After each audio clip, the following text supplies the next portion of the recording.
Let me ask you something real quick. Have you ever caught yourself changing the way you talk online just so your post doesn't get buried?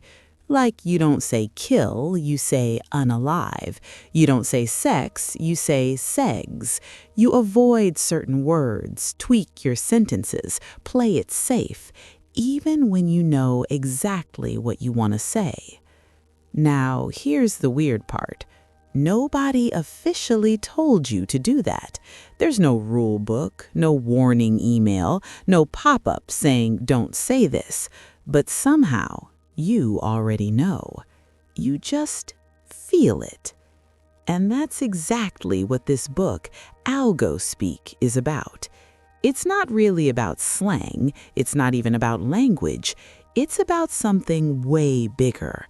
How platforms, algorithms, and invisible rules are quietly reshaping the way we speak and eventually the way we think. And the scary part, most of us don't even notice it happening. We think we're being creative. We think we're just adapting. But what if we're actually training ourselves to fit inside what the algorithm allows? In this video, I'm not just going to break down the ideas from this book. I'm going to show you how this is already affecting you, how it's changing your posts, your comments, your opinions, maybe even what you're willing to say out loud. Because once you see it, you can't unsee it, and you'll start to realize maybe you're not speaking as freely as you thought. Let's stay with that feeling for a second. You open your phone. You're about to post something. Maybe it's just a random thought. Maybe it's a comment. Maybe it's something a little controversial.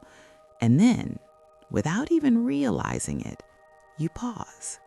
You change a word, then another one. You soften the sentence. You make it less direct. You take out the part that might trigger something. You swap in a safer version. You hit post, and it feels normal. That's the crazy part. It feels completely normal. But think about it. When did that start?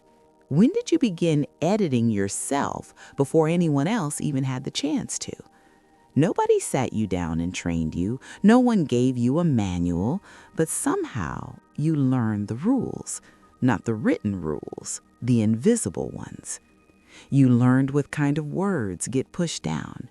You learned what tone gets flagged. You learned what topics suddenly kill your reach. And now you move around it automatically. That's not just adaptation, that's conditioning. A few years ago, people talked differently online. Way more direct, way less filtered. You could say things straight up without constantly thinking about how the system might react. Now, people don't just think about what do I want to say. They think, how will the algorithm read this? Will this get limited? Is this word risky? And that changes everything. Because the moment you start thinking like that, you're not just expressing yourself anymore. You're negotiating with a system. Let's make it even more real. You've seen those words everywhere. Unalive instead of kill, segs instead of sex, spicy content instead of saying what it actually is. At first, it looks funny, almost creative, like internet culture just being weird again. But it's not random. It's people trying to survive inside a system they don't fully understand. They don't know exactly what will get flagged. They don't know exactly where the line is, so they start bending language just to stay on the safe side. And here's where it gets deeper. Over time, you don't even feel like you're bending anything anymore. It becomes your default. You don't think, I'm avoiding this word. You just don't use it. That's when it stops being a strategy and starts becoming a habit. And habits are dangerous because they feel natural. Let me put it this way. Imagine if every time you spoke in real life, there was a small chance someone would quietly lower your voice so nobody could hear you, just because you used the wrong word. Not illegal, not offensive, just wrong for the system. You wouldn't keep talking the same way, right? You'd adjust. You'd test different words, softer tones, safer ideas. You'd slowly figure out what keeps your voice visible. That's exactly what's happening online, except instead of a person doing it, it's an algorithm. And the algorithm doesn't explain itself. It doesn't say, hey, this word is the problem. It doesn't give you clear feedback. It just reduces your reach, limits your exposure, quietly pushes you out of the conversation. So what do people do? They adapt. But here's the part most people don't realize. When you adapt your language, you also start adapting your thoughts. Because language isn't just how you communicate, it's how you organize ideas. If certain words feel off limits, certain thoughts become harder to express. And if something is harder to express, you start thinking about it less. Not because you don't care, but because it's inconvenient, risky, not worth it. So you simplify, you avoid, you reframe, and slowly your entire way of communicating shifts. Not overnight, not dramatically, just gradually, quietly. And that's why this matters more than people think. This isn't just about weird internet slang. It's about the invisible pressure shaping how millions of people speak every single day. And the wildest part is, most people think they're still in control. They think, I'm choosing to say it this way. But are you really choosing? Or are you just choosing from the options the system hasn't punished yet? That's a very different kind of freedom. And once you start seeing it like that, you realize something uncomfortable.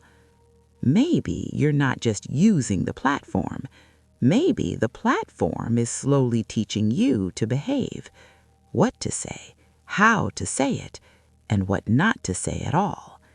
And you don't even notice it happening because it doesn't feel like control. It feels like common sense. So let's actually talk about this word, Algospeak. Because it sounds like some techie academic term, right? Like something you'd hear in a lecture and immediately zone out. But in real life, it's way simpler than that. Algospeak is just this. It's the way people change how they speak so the algorithm doesn't mess with them. That's it. No big theory, no complicated definition. You're not talking to people anymore. You're talking around a system. And once you see it like that, you start noticing it everywhere. Scroll through any platform, YouTube, TikTok, Instagram, and you'll see it. People saying things like, I can't say this word, but you know what I mean. Or, this might get taken down, but, or, use your imagination. Or they'll blur words, or beep them out, or spell them in weird ways. Not because they want to, because they have to. Or at least they feel like they have to. And that feeling is everything. Because nobody actually knows exactly where the line is. There's no clear rule that says, if you say this, you're fine. If you say that, you're done. It's all kind of vague, unpredictable. One video is fine, the next one gets zero reach. Same topic, same tone, same creator. So people start playing it safe. They start creating their own internal rule book. And here's where it gets interesting. Algospeak isn't just about avoiding bad words. It's about reshaping language into something the algorithm is less likely to punish. That's why the words themselves start to look weird.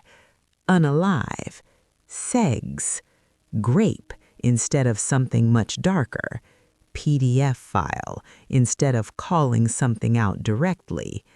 At first glance, it feels like internet humor, like people just being creative, making jokes, building inside culture. But underneath that, there's pressure, a constant pressure to stay visible, because visibility is everything now. If your content doesn't get seen, it basically doesn't exist. So people start asking a different question. Not, what do I want to say, but what can I say and still get reach? That's a completely different game. And once you're playing that game, language becomes strategic. You're not just expressing, you're optimizing. You're choosing words not for clarity, but for survival. And here's the part most people don't notice. This doesn't just affect creators, it affects everyone. Even if you're just commenting, even if you're just replying to someone, even if you're just posting for your friends. You've probably done it too. Maybe you avoided a word without thinking. Maybe you rewrote a sentence to make it sound less aggressive. Maybe you held back on a topic because you thought, yeah, this might not go well. That's Algospeak. Not just the words, but the hesitation, the second guessing, the tiny adjustment before you hit post. And the more you do it, the more it becomes invisible. It doesn't feel like you're changing your language. It feels like you're just being smart. You're just understanding the platform. You're just playing the game. And honestly, that's what makes it so powerful. Because it doesn't feel forced. It feels voluntary. Like you're in control. But are you? Or are you just adapting to a system that quietly rewards certain behaviors and punishes others? Because think about this. If every time you speak a certain way, you get less reach, and every time you speak a different way, you get more, what are you going to do? You're going to shift, not all at once, but gradually, until the way you speak fits the system perfectly. And that's when Algospeak stops being something you use and becomes something you live in.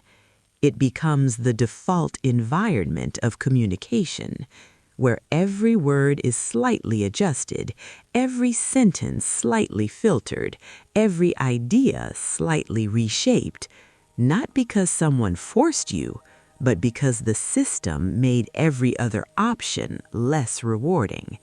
And once that happens, something really subtle changes. You stop noticing what you're not saying. You only notice what you can say.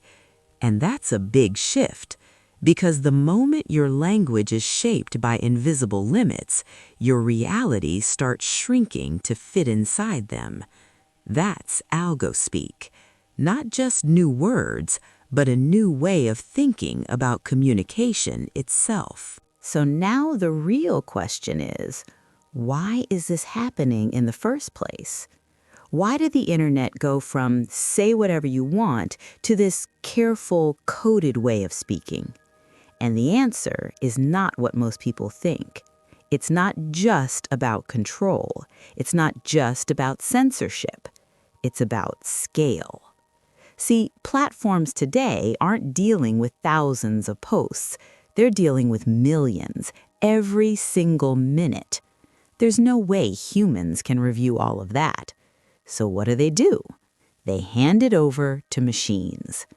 Algorithms, automated systems that scan, filter, rank, and decide what gets seen and what disappears. And here's the problem. Machines don't understand context. They don't understand intent. They don't understand tone. They don't understand nuance.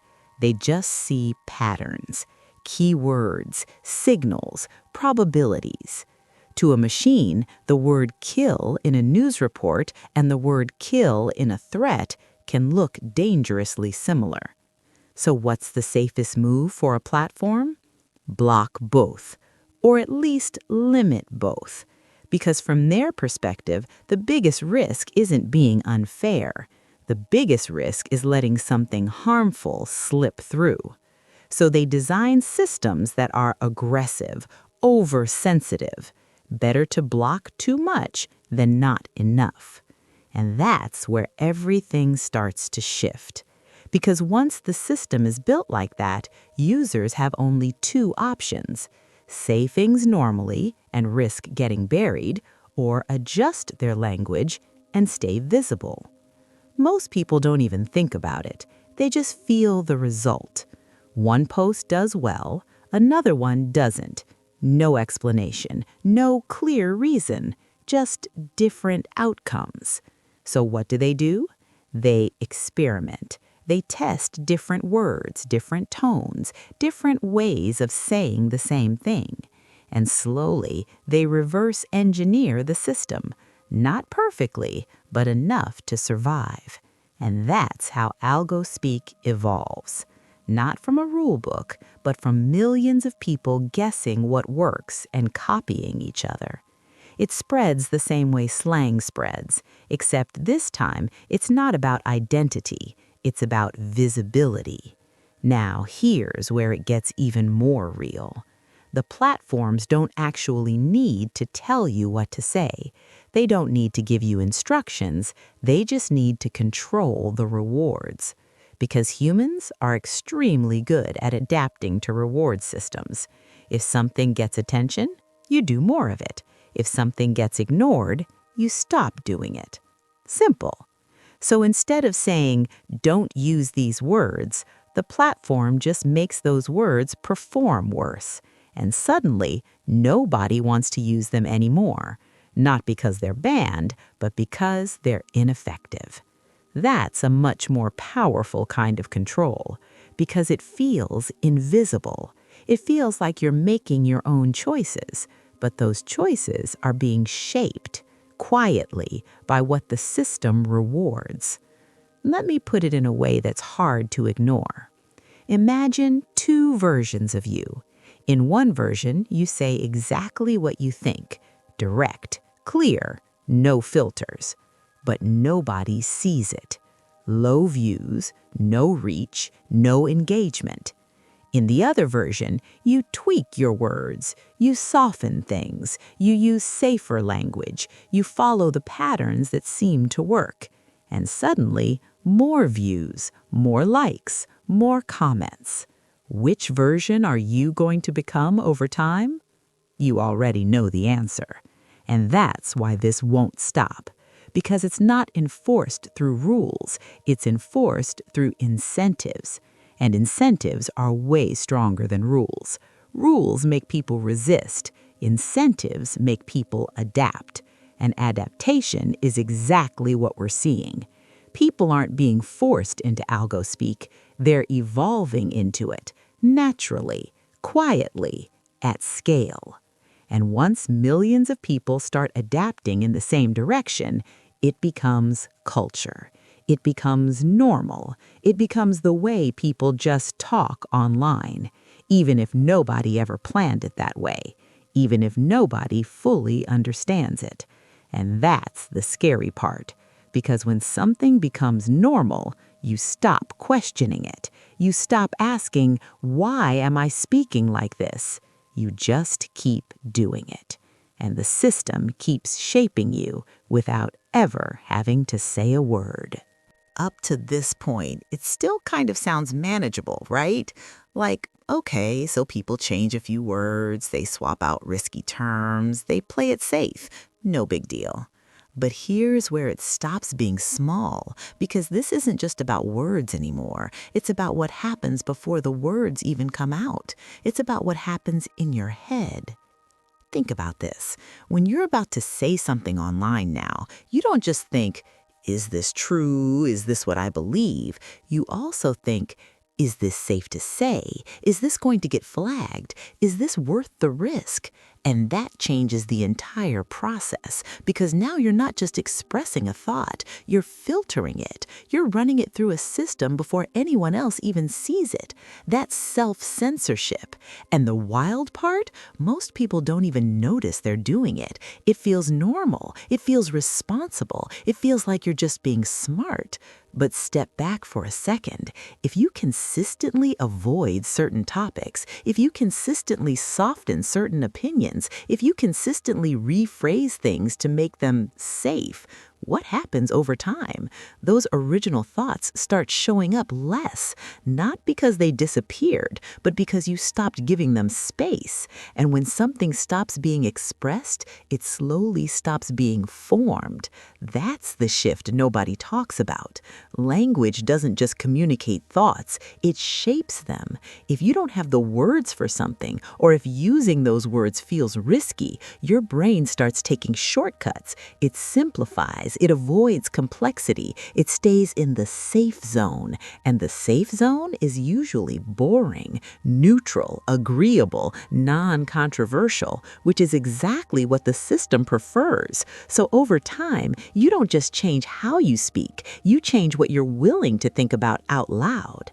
And that has a ripple effect, because once people stop expressing certain ideas, those ideas start disappearing from public conversation, not because they're wrong, not because they've been debated and rejected, but because they're inconvenient to say.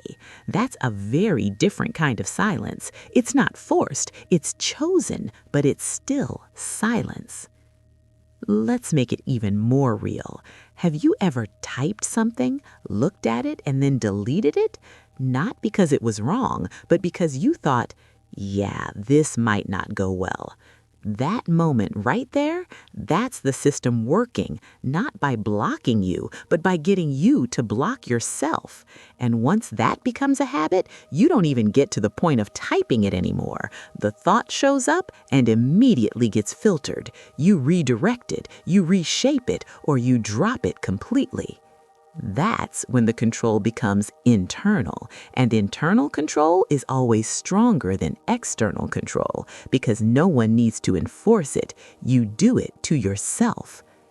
Now here's the part that really hits. When millions of people are all doing this at the same time, the entire conversation space changes. Topics become narrower, language becomes safer, opinions become more predictable, not because people suddenly agree more, but because only certain kinds of expression make it through. So what you're seeing online is not a full picture of what people think. It's a filtered version, a version shaped by what the system allows to survive. And if you're constantly consuming that version, it starts to feel like reality, like this is what everyone thinks. But it's not. It's just what's visible, and visibility is controlled. That's why this matters so much, because this isn't just about creators trying to get views. This is about how ideas move or don't move through society.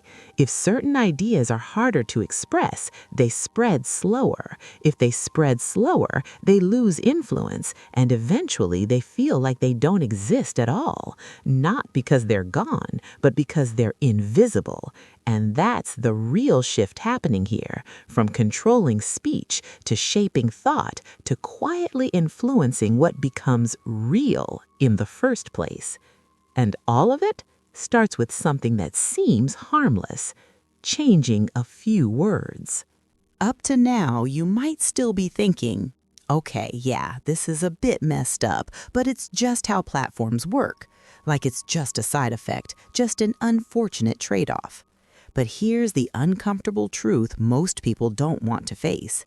This isn't just about limiting what you say, it's about shaping who you become. And that sounds dramatic until you really think it through. Let's go one layer deeper. Why does language matter so much? Because the language is how you frame reality. The words you use don't just describe things, they define them. They highlight certain details, they hide others. They make things feel bigger, smaller, acceptable, unacceptable. So if a system can influence your language, it can influence how you see the world. Not directly, not forcefully, but gradually, quietly. And that's exactly what's happening here. When certain words feel risky, you don't just avoid the words, you start avoiding the ideas connected to them. You choose easier paths, safer expressions, more acceptable viewpoints. And over time, those choices stack up. They shape your habits, they shape your tone, they shape your identity online. You become someone who knows how to play the system. And at first, that feels like a skill, like you figured something out, like you're smarter than the average user. But think about what that really means. You're adjusting yourself to fit what the system rewards, not what you fully believe, not what you actually want to say, but what performs. That's a subtle shift from expression to performance, and performance always comes with constraints, because now you're not just asking, is this true? You're asking, will this work? Will this get reach? Will this grow my account? And once those questions become the priority, truth becomes secondary, authenticity becomes negotiable, everything becomes flexible as long as it fits the system. That's the real game, not censorship, optimization. Because censorship is obvious, you feel it, you push back against it. Optimization is invisible. You participate in it, you improve at it, you get rewarded for it. And that's why it's so powerful, because it doesn't feel like control, it feels like progress. Let me make it even clearer. Imagine two creators. One speaks directly, says exactly what they think, no filters. The other studies the platform, learns what works, adapts their language, tone, and content to match the algorithm. Who grows faster? Who gets more reach? Who wins? You already know. So what happens next? The first creator either disappears or becomes the second one. That's how the system scales itself. Not by forcing everyone into one mold, but by rewarding the people who already fit it. And slowly, everyone else follows. Now, multiply that across millions of users. You don't just get individual behavior change, you get cultural change. You get a new normal where certain ways of speaking feel natural, where certain opinions feel standard, where certain boundaries feel obvious even if nobody can clearly explain them. And once that becomes the norm, it's incredibly hard to step outside of it. Because stepping outside means less visibility, less reach, less validation, and humans hate losing those things. So they stay inside the lines, even if the lines are invisible, even if the lines keep moving. And here's the part that really hits. At that point, the system doesn't need to control you anymore because you've already adapted to it. You've already internalized it. You've already become someone who thinks like in terms of what works within it. That's not restriction, that's transformation. And once that transformation happens, you don't just use the platform. You think like the platform. You speak like it. You filter like it. You prioritize like it. And the scariest part? It feels like it was your choice the whole time. So after all this, we end up with a simple question. Are you actually speaking freely? Or are you just speaking within what the system quietly allows? Because if you really think about it, nobody had to stop you. Nobody had to ban you. Nobody even had to warn you. And yet, you changed. You adjusted your words. You softened your tone. You avoided certain topics. Not because you were forced to, but because it felt smarter, safer, more effective. And that's what makes this whole thing so hard to see, because it doesn't feel like control.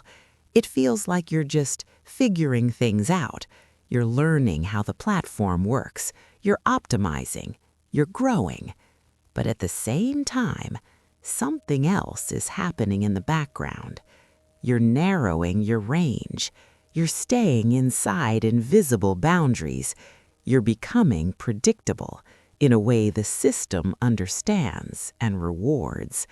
And the longer you do that, the harder it becomes to step outside of it. Because stepping outside means friction. It means lower views. It means less engagement. It means that uncomfortable feeling of saying something that might not perform. So most people don't. They stay in the zone. They keep refining their language, their tone, their opinions, until everything fits perfectly. And when everything fits perfectly, nothing really stands out anymore. Everything sounds similar, feels similar, safe. And that's where things get interesting, because at that point, the biggest risk isn't getting flagged, it's losing your own voice. Not all at once, not dramatically, just slowly, piece by piece, until one day, if you're being honest with yourself, you're not even sure what you would sound like without all these filters. That's a weird place to be. Now here's the thing. This isn't about telling you to stop using platforms. That's not realistic. This is where people are. This is where conversations happen. But maybe the real move is just being aware. Noticing the moments where you hesitate, noticing the words you swap out, noticing the thoughts you choose not to say. Because once you see it, you get a bit of control back. You can decide, am I saying this because I believe it or because it works better here? That's a powerful question, and most people never ask it. They just keep going, adapting, adjusting, optimizing, without realizing what they're trading off. So maybe the goal isn't to fight the system. Maybe it's just not to completely disappear inside it, to keep a part of your voice that isn't shaped by reach or likes or algorithms, even if nobody sees it, even if it doesn't perform. Because at the end of the day, reach is temporary. Platforms change, algorithms change, rules change. But the way you think, the way you express yourself, that sticks. And if that slowly gets shaped by something you don't even see, that's a much bigger deal than one video not getting views.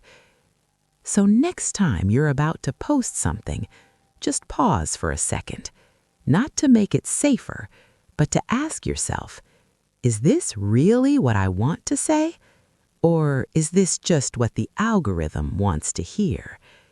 And if those two things are different, that's where things get real.